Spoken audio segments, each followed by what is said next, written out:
నమస్తే అండి. నేను డాక్టర్ కిరణ్, ఫిజిషియన్. సో, ఇవాళ మనం యాంటీమైక్రోబియల్ రెసిస్టెన్స్ వాటి కారణాల గురించి డిస్కస్ చేద్దాము. సో, ఈ యాంటీమైక్రోబియల్ రెసిస్టెన్స్ అనేది ముఖ్యంగా over use are misuse of antibiotics. అంటే అన్నెసెసరీగా అవసరం లేకపోయినా కూడా వైరల్ ఇన్ఫెక్షన్స్‌లో గానీ, సింపుల్ కామన్ కోల్డ్, డెంగ్యూ లాంటి ఇన్ఫెక్షన్స్‌లో యాంటీబయాటిక్ అవసరం లేకపోయినా యూజ్ చేయడం వలన యాంటీబయాటిక్ రెసిస్టెన్స్ అనేది కలుగుతుంది. ఇంకా కొన్నిసార్లు కొంతమంది ఫస్ట్ 2-3 డేస్‌లోనే జ్వరం రాగానే ఓవర్ ద కౌంటర్ మెడికేషన్ ఫార్మసీకి వెళ్ళి without doctor prescription, doctor supervision లేకుండా ఈ యాంటీబయాటిక్స్ కూడా సరైన మోతాదులో, సరైన డోసింగ్, సరైన కాలం ప్రకారం తీసుకోకపోవడం వలన యాంటీబయాటిక్ రెసిస్టెన్స్ అనేది చాలా ఎక్కువ అవుతుంది.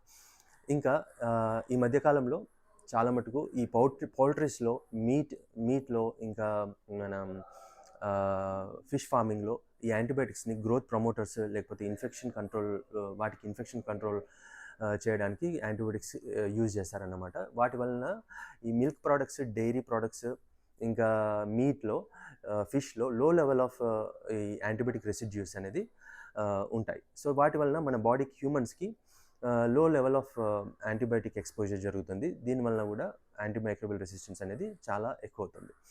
ఇంకా ఫార్మస్యూటికల్ ఇండస్ట్రీస్ యాంటీబయాటిక్ వేస్టేజ్ని సరిగా డిస్పోజ్ చేయకపోవడం వలన సాయిల్లో, వాటర్లో ఈ రెసిడ్యూస్ అనేది మిగిలిపోతాయి. వీటి వలన హ్యూమన్స్కి లో లెవెల్ ఆఫ్ ఎక్స్పోజర్ కలగడం వలన కూడా యాంటీమైక్రోబియల్ రెసిస్టెన్స్ అనేది మధ్యకాలంలో ఎక్కువ అవుతుంది. సో దీని మూలంగా WHO అనేది ఈ యాంటీమైక్రోబియల్ రెసిస్టెన్స్ని మధ్యకాలంలో చాలా సీరియస్గా తీసుకొని WHO aware book, antibiotic book అనేది తీసుకొచ్చింది. హెల్త్ కేర్ ప్రొవైడర్స్కి, అది డాక్టర్స్కి, హెల్త్ కేర్ ప్రొవైడర్స్కి ఎలాంటి సమయాల్లో యాంటీబయాటిక్స్ యూజ్ చేయాలి, దగ్గర 30కి పైగా కామన్ ఇన్ఫెక్షన్స్ ఈ చిల్డ్రన్లో కానీ, పెద్దవాళ్ళలో కానీ యాంటీబయాటిక్స్ ఎప్పుడు యూజ్ చేయాలి, ఎప్పుడు యూజ్ చేయకూడదు అనేది, ఎలాంటి యాంటీబయాటిక్స్ యూజ్ చేయాలనేది వాటిలో డీటెయిల్గా డిస్కస్ చేశాను. సో దీంతోపాటు నేను ముఖ్యంగా ఒక ఇంపార్టెంట్ ఆర్గానిజమ్స్ గురించి డిస్కస్ చేశాను.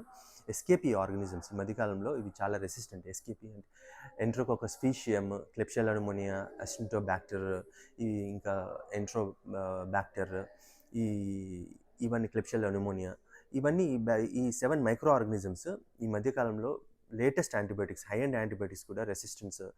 ఎందుకు ఈ యాంటీబయాటిక్స్కి రెసిస్టెన్స్ వస్తుంది అంటే ఈ ఆర్గానిజమ్స్లో ఈ లో లెవెల్ ఆఫ్ యాంటీబయాటిక్ ఎక్స్పోజర్ ఎప్పటి నుంచి జరగడం వలన యాంటీబయాటిక్స్లో జెనెటిక్ మ్యుటేషన్ ఏర్పరచుకొని యాంటీబయాటిక్స్కి రెసిస్టెన్స్ అవుతుందన్నమాట.